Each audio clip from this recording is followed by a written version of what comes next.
Hello and welcome to the Ground Podcast. This is the cricket episode, and I welcome Gokull. Welcome to the show. Thank you for doing this, first of all. And let's get straight into it. I know you are an RCB fan.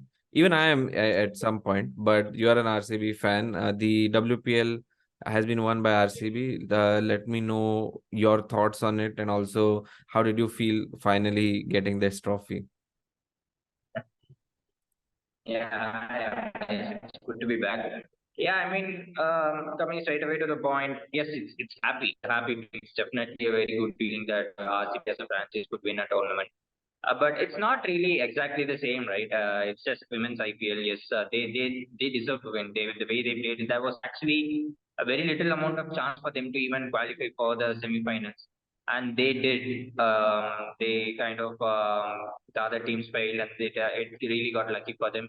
And from there on, the cap plays really well, which we haven't really seen from CP's men's team, where they have been to playoffs but couldn't cap place on those knockouts.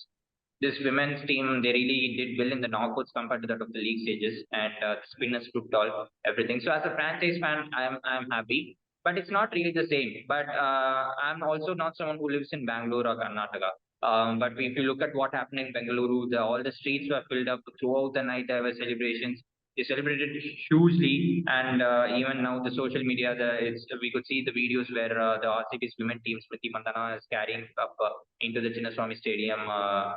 And a God of Honor was given by the RCB men's team. So all these things are good to see. Obviously, it helps for RCB's marketing plans. Yeah, yeah. They are obviously very good marketers in the business compared to all the other teams. And now that they have also won, and the women's IPL being just ending just before the men's IPL and them winning the trophy, it just makes it a huge boost for RCB. They couldn't have dreamt of anything better than this.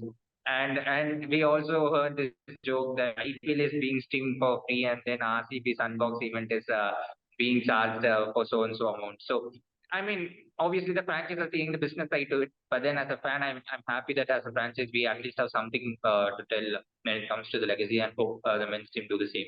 Yeah.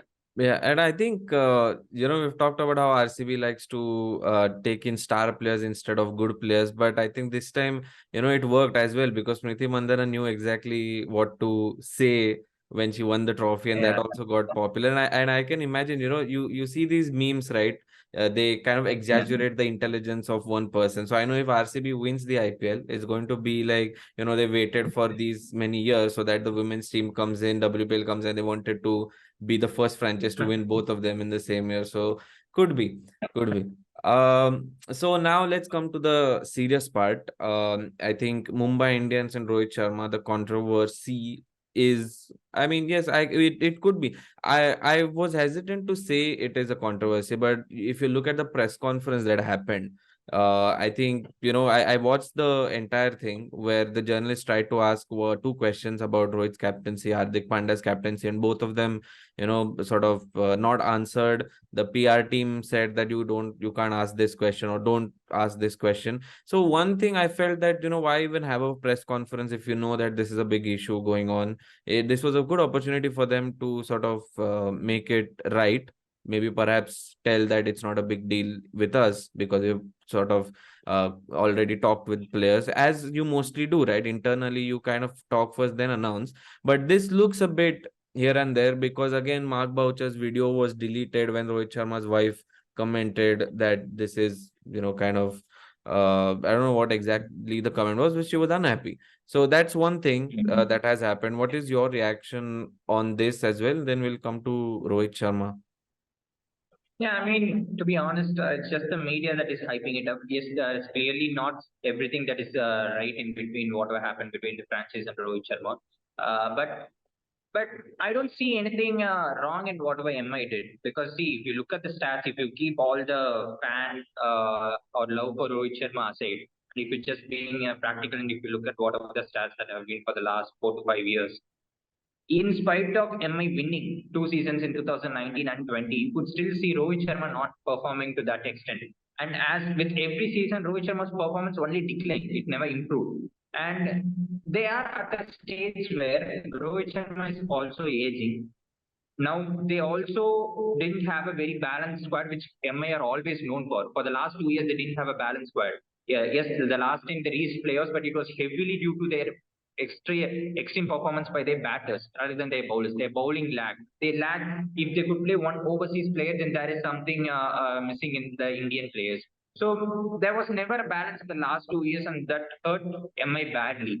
Now with Rohit Sharma aging and him not performing to whatever extent that he is capable of or one expects from him, there is a certain thing that you think as a management. Okay, now you also need a captain because your captain is aging and he's kind of seems to be like he is past his prime. Although he completely diminished everything in the World Cup, it's still a T20 format. In the T20, he hasn't done anything better.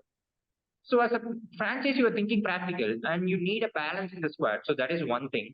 And in spite of the auctions, you still couldn't reach that balance which you have been known for or which you're used to in the past prime years of yours as a franchise. So that is one thing, and you need a captain now. So if you see a chance in bringing a player like Hardik Pandya, who has won a trophy in his very first season as a captain, that too it was the first season for that particular franchise as well, and then the second season he brought them as a runners up. Obviously, it's not just the captain who leads the team, but it's also the whole uh, team as a whole. But then you would also see Hardik Pandya as a captain. Now he's been successful. He's gained a name for himself, and then he also produced a man of the match performance in their title win in their very first season.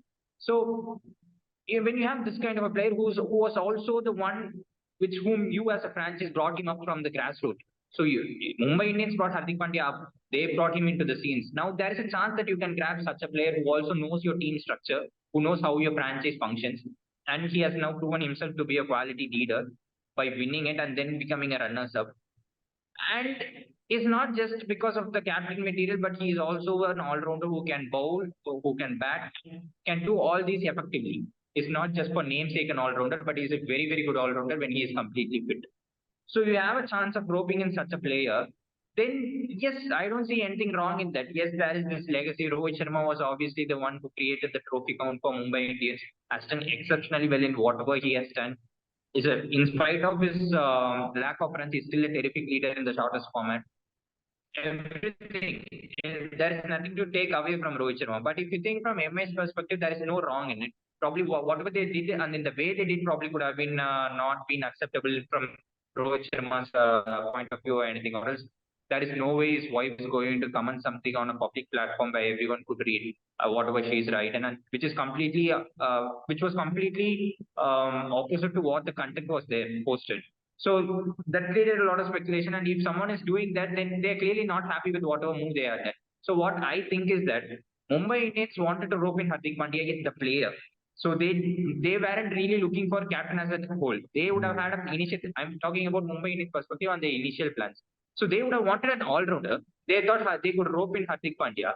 So probably they would have thought, let Hardik Pandya play as a player and let's give Rohit Sharma one final year for captaincy. Let him play under Rohit Sharma once more and then he can captain. Now, if you are roping in a player, this can be your demand.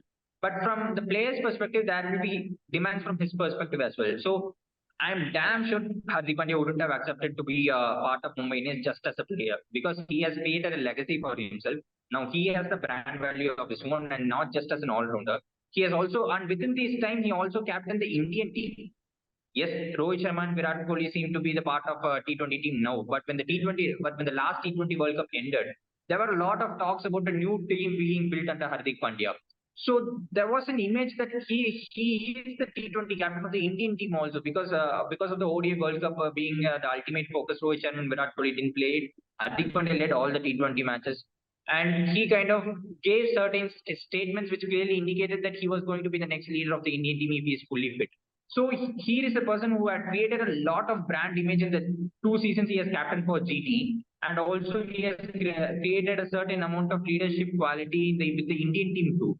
So I'm damn sure he wouldn't have accepted for whatever demands the MI would have put forward in the first step.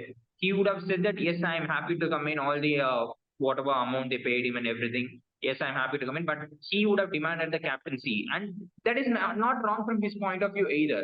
The franchise MI as a franchise wants someone like Hardik Pandya. Hardik Pandya is fine to come into MI, but he has his own demands.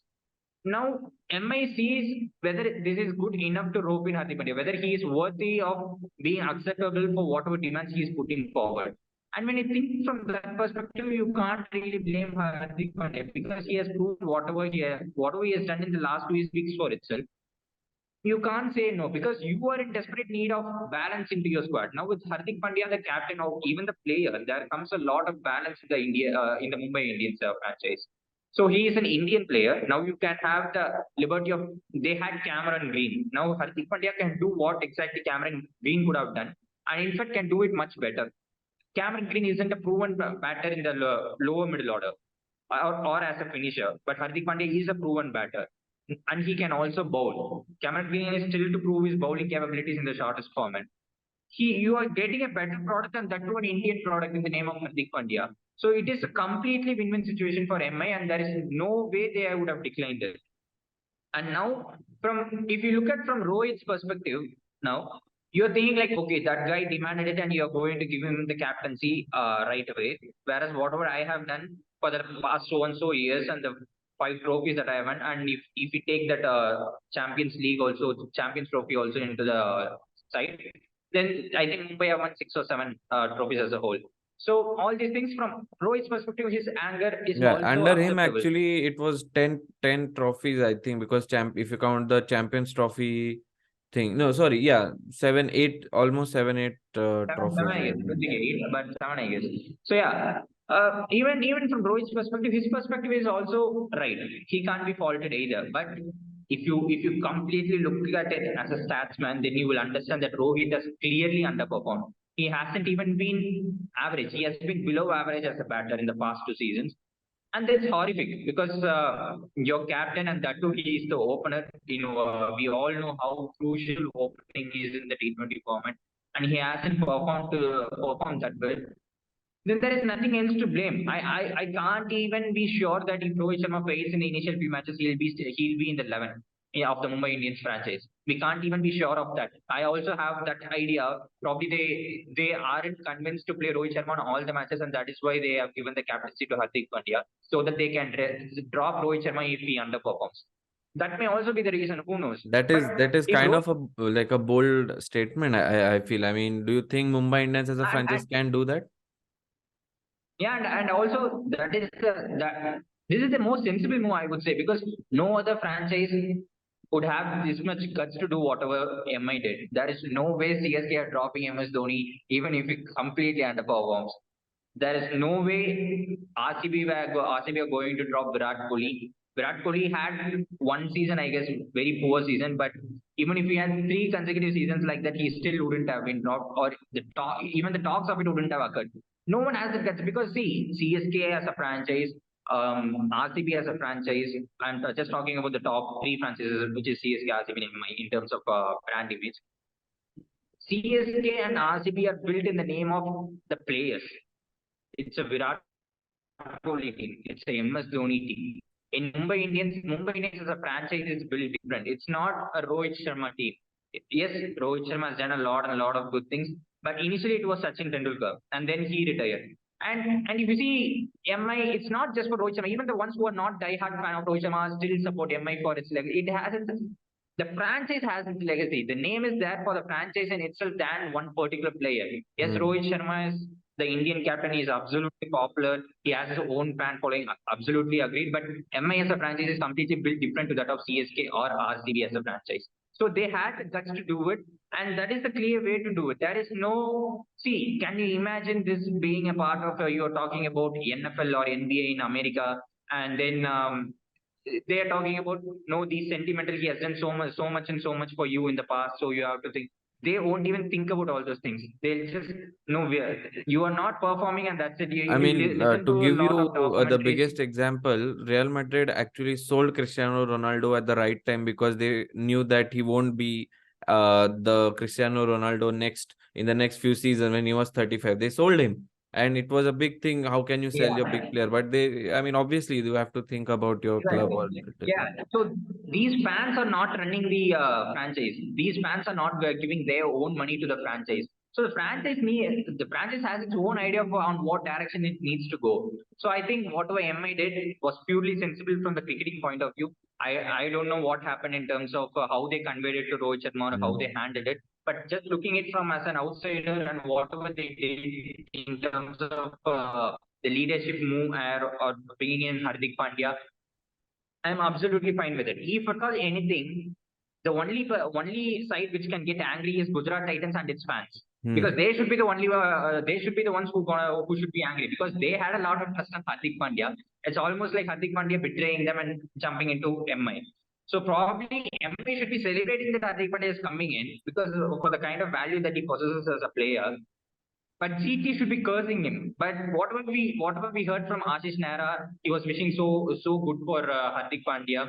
And whatever we are hearing from MI, it's kindly a kind of completely opposite response to what we think or what is practical. So that is what I'm trying to tell. Whatever MI did, if you just keep the franchise in mind and the cricketing point of view in mind, whatever they did is absolutely sensible. Also, so I think what happened is, we know Hardik Pandya is kind of a player who will not try to back down, or who wants that spotlight.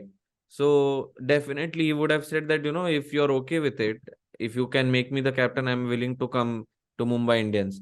And I think what happened is, perhaps they didn't have enough time to convince Rohit Sharma, because he was in the World Cup thing and all, and immediately after that, and they wanted Hardik Pandya anyhow. And maybe there wasn't a communication, because we have to assume that, because of what Rohit's wife commented, and the video was deleted. And if you look at the press conference, I'm just, why can't you just answer it? If you can't answer it, that means that things are not yet clear, or they don't want to lie to the world. So obviously, they can't say that, okay, we have talked about and everyone is okay, because maybe perhaps everyone is not okay and they're still going to have these talks. Perhaps they'll move through the tournament, and obviously, if Mumbai Indians does well, all is Also forgotten. and also the fact that Yeah, and also the fact that why they were silent is, see, you can't really come out there and say that five times trophy winning captain of your franchise is not good anymore, or you don't think that he is good anymore, and hence you replace him. You can't say that. Even if that was the exact motive behind bringing in Hardik Hmm. Pandya and giving him the leadership, even if that was the exact thing, they still can't say it out. How can you degrade a player who has won you five trophies? So I don't even know what answer they were expecting from Mark Boucher or Hardik Pandya. What can Hardik Pandya tell? Hardik Pandya, because he is Rohit Sharma is still the captain of the Indian team. Hardik Pandya actually managed it pretty well, gracefully. No, but He I'm managed it talking pretty well about the with his question silence. where he Because was what asked, did you have the captaincy clause in the contract? Obviously, it's yeah, not yeah, going to. I mean, you can't reveal that. I understand that, but I think yeah, that's the major question, that they knew that it will come, and that silence is just. I think that silence has just sort of yeah. uh, exploded No, this conversation. he can't say no to that either. Because if he says no, Mumbai Indians as a franchise will be under fire. They'll face a lot of fans hate comments. What if he says no? So fans will think that Hardik Pandya didn't even demand for it and MI just gave it away to Hardik Pandya. So that is what they'll think. You could have neither said yes or no to that question, and that question was, I just hope that such direct questions, such courageous and brave questions from the journalists are being asked to Jay Shah during the squad selection, to Roger Binney regarding all the certain plans and everything as well. But these journalists don't do that. They don't do. They just pick a person whom they know that even if they are going to be harsh to them and straightforward to them, they will not have any sort of a problem in the future. Yeah. They are very clear about it. So why show your bravery or courage to a person who's already in a no situation to answer you? You know that he is in a no situation to answer you. Because I'm damn sure the journalist who asked the question would have expected that silence. Because what answer did the journalist expect? An yes or a no? That's not going to come. We know it. The journalists who are experienced enough absolutely know it. They just wanted to create that whatever tension that was going on. They just wanted to magnify it, and they did it successfully. So that was the plan, I guess. Yeah. Yeah, but I think that was a good thing to do. Yes, he was cornered or whatever, but the thing is that they should have come more prepared, right? Because see, now recently we were working with these PR teams in Pro Kabaddi, and I realized that a lot of things are controlled by the PR team. The players and coaches are just like, okay, if you are saying this, I have to do this today, I will do it. So this press conference thing must have been planned, and the PR team should also know that, these questions, this is the elephant in the room. If we can handle it in a good way, probably everything will go, and we can continue our own way, but they didn't. And so I would have expected Hardik Pandya or Mark Boucher to just say that, yeah, I mean, some of the things we can't reveal a lot of things. We are working on this. So let's try to move on and focus on. I mean, this would have been a very casual, honest. Yeah, but This. I think for that to be done, you need all the three parties in the sense Rohit Sharma, Hardik Pandya, and Yeah. Mumbai Indians all to come into the same page and be fine with whatever they are coming forward. But I don't think they managed to achieve that. I still think there is tension. I Yeah, still there think is Rohit Sharma tension. probably That's why, and the considers PR team he did wasn't not handle it well. I'm saying that they should have done it in a better way so that they. But again, I mean, it's something that we can talk about. So, anyways, that was my point. The decision is fine. It's just that you have to handle it in a better way, right? And it's the job of the journalist to ask these questions so that people can react to it, and you are sort of asking questions what the fans have. But again, fans need to also happy. understand what has happened, and hopefully Rohit Sharma does not take it in a bad way. He should have a good season because we want, perhaps, no, T20 World Cup is also coming up, so we don't want anything else to happen during this season. But yeah. Anyways, your last point, then we can move on to the next topic if you have anything. Yeah, I mean that's it. Yeah, whatever MI did was sensible, Yeah. and we should really look into the practical aspect of it rather than tying that situation with a lot of emotions. And we don't know how they handled it, but whatever the move, and if we look at it from as an outsider, it really seems sensible to me as a cricket analyst. Yeah. So yeah, that's my point. All right. So now coming to the second topic, Jay Shah is saying that Rishabh Pant coming back to fitness is good for India as well, and there you have some sort of disagreement. So let us know what are your thoughts. Yeah, I mean, I did the statement. I was quite taken aback with whatever I heard from Jay Shah because see, Rishabh Pant yes has suffered a major accident and whatever he has done to come back soon in itself is a major achievement. All kudos to him, and I'm really happy that Rishabh Pant is available, but not because T20 World Cup is coming up and Rishabh Pant is available. I am happy because Rishabh Pant, the Test team is going to look much more dangerous. There is Border Gavaskar Trophy that is going to come up in this year later this year, and he is available for it. That makes it very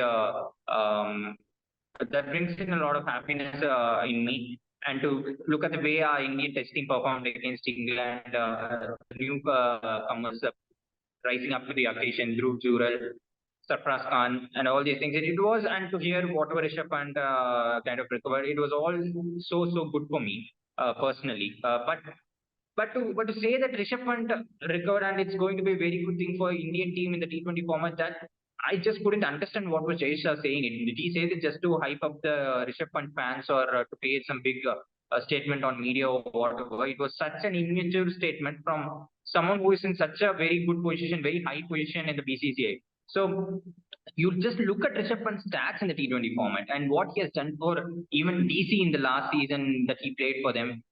He hasn't been good at all. He has been below average for India. He has played close to around 60 matches for India and the internationals alone in the shortest format, and he has clearly underperformed. Clearly underperformed. And if you look at the kind of competition he has in the wicketkeeper categories in the T20 format, he has a lot of competition. One is Dhruv Jural. Obviously, he doesn't have that much experience in the international format, so that is one thing. And then you have Jitesh Sharma, who has done extremely well in the IPL. And in whatever limited chances he has got, and the Indian team has done well. Now, don't look into this average and come up saying that okay, Jitesh Sharma averages some 13 or 14 among the out of the 7 matches that he has played for India. No, don't look it in that way. Look at the impact that he has created in whatever 20 or 30 he has scored in 2 or 3 matches. Look at the situation that he came in those innings, and look at what he has done in that innings. Rinku Singh had a much better season in those period in those 7 to 8 matches, where he outperformed everyone literally in the Indian team in whatever chances he got. If you look at 2 to 3 matches in which Jitesh Sharma performed, Rinku Singh was struggling in those initial phases, and Jitesh just came into the crease and released all the pressure out of Rinku Singh and allowed him to settle. And these things happen in whatever 7 to 8 matches that Jitesh and Rinku played together. And Jitesh is a natural lower middle order player. He has those shots. Now Rishabh Pant doesn't have those shots. We all know that what Rishabh Pant did in Gabba. We all know Rishabh Pant is known for his power hitting and everything. But we have, even in our content, whatever we had produced in the past, we have so many times mentioned why it is different in Test cricket and why it is different in limited overs cricket, and why is Rishabh Pant failing in T20 format, because the technique isn't there. The power hitting, when there are a lot of when there are 4 or 5 fielders in the boundary, near the boundary, he is finding it difficult to pick the gaps or hit the sixes. He is also failing to come up as a very good middle order batter. So they tried him at the top, and even at the top, he failed for the Indian team. 1 or 2 times he opened, I guess. He failed in that too. His T20 records are miserable in the internationals, especially. So you just can't hope someone from that sort of an injury and come, even if Rishabh Pant has a 500 run IPL season, it still won't be wise to consider him as the first choice wicketkeeper. Okay, fine, have him in the squad if the rest of the other keepers in the competition don't perform really well. But Jay Sharma should really be the fixed option as of now, because I don't see Rishabh Pant doing any better. Yes, and I'm saying this even if he scores 500 runs. He has been exceptional, but his records, who knows? But if he comes up with a very good technique, all of a sudden, yeah, this much break can do wonders to someone's mental health. As whatever statements he has given recently, it seems he's very much grateful for the fact that he's going to be able to play cricket again. So he is much more in a happy place rather than a lot of pressure. And at this time when he is coming back, there won't be many criticisms coming towards him. Many of them will wish him to do well. Even the ones who had criticized him in the past want to see him do well because whatever had happened to him in the past 1 year. So I think that can do a lot of good to a player. So probably what if he rediscovers himself? Because Rishabh Pant, once he at the start when he entered into the scenes in the IPL, he was so good even as a power hitter. He picked gaps. He had much more shots with him. I think he scored 1 century against SRH where he just took Bhuvneshwar Kumar for cleaners, and Bhuvneshwar Kumar was at his prime back then. To hit so many runs against SRH wasn't easy. He did it so easily. He made it look so easy to hit runs at that good strike rate. But that Rishabh Pant wasn't to be seen in the last 2 to 3 years. And I, as an analyst, always used to think that there is, if you look at the time where the Rishabh Pant came into the test format, and if you look at the decline of T20 game in him, it coincides pretty much similarly, because there are certain changes you do to your technique to fit into test cricket. That is why a player who is successful in all 3 formats is termed as great, because it's not as easy as Virat Kohli has made it look like. You have to adapt really well, and to have the same technique on all 3 formats is very difficult, and to be successful is even more difficult. So I think that is where it took a hit for Rishabh Pant. Probably he valued test format more, and rightly so. He adapted his game according to that, certain technical things when it comes to his defenses and playing the drives and everything, and probably it would have affected him in the shortest format. Now we have to really, what we have to look forward in Rishabh Pant is this: how his power hitting skills are, whether he is hitting it cleanly, whether he has that balance in his shots and everything, how he is playing in the middle order, whether he is picking the gaps, running the ones and twos, does he have the game awareness?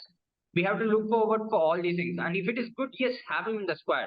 But you can't just give out a statement as if we are looking forward for Rishabh Pant and him in the T20 squad will do a lot of wonders to the Indian team.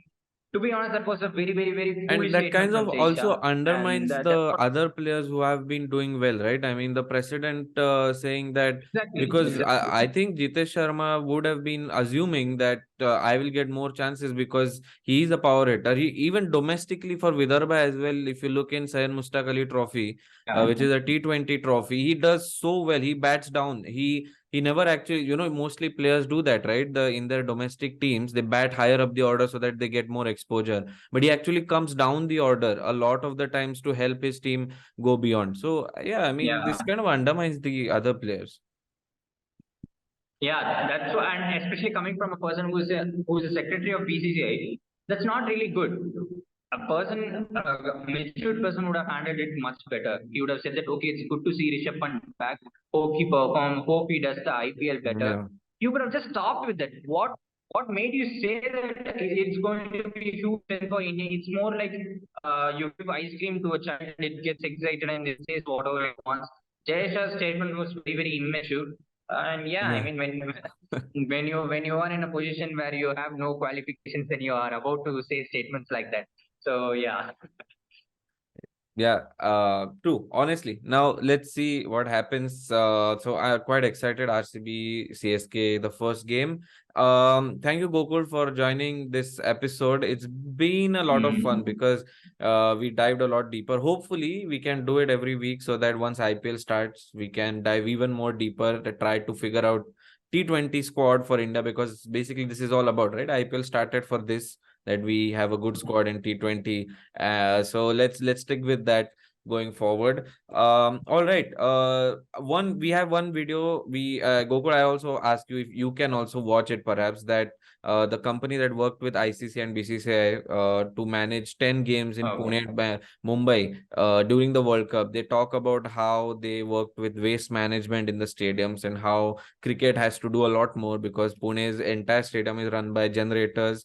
They saved around 9,000 Mm. meals from going to waste, where in our country a lot of people just sleep hungry, do not eat, don't even eat 2 meals. So quite a good interview. You can watch that as well and wait for our next interviews. All right, catch you up in the next one. Thank you for joining.